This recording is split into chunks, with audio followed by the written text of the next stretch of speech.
What's important to point out is that this is only a recommendation from the Parliament, because this isn't actually the Parliament's decision to make. It will be a decision for the EU 27, that is the 27 other EU leaders.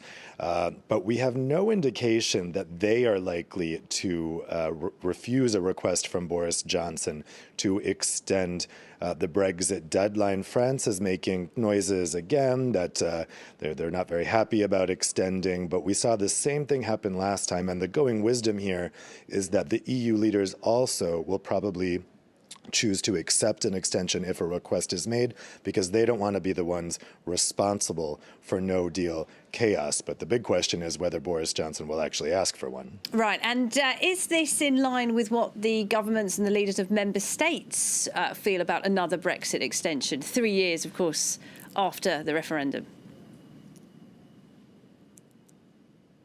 Well, of course, we saw immense frustrations in that debate this morning in the Parliament, and a lot of MEPs were pointing to the fact that, the British people like to criticize the EU for not being democratic, and yet the UK Parliament is shut down by a minority government, a minority prime minister.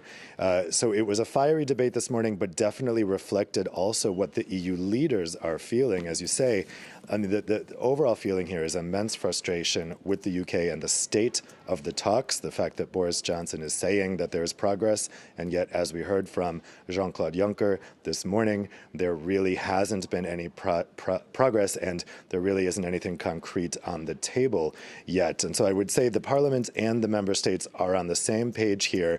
Frustration, but not wanting to be the ones to reject a request and throw all of Europe into no-deal Brexit chaos.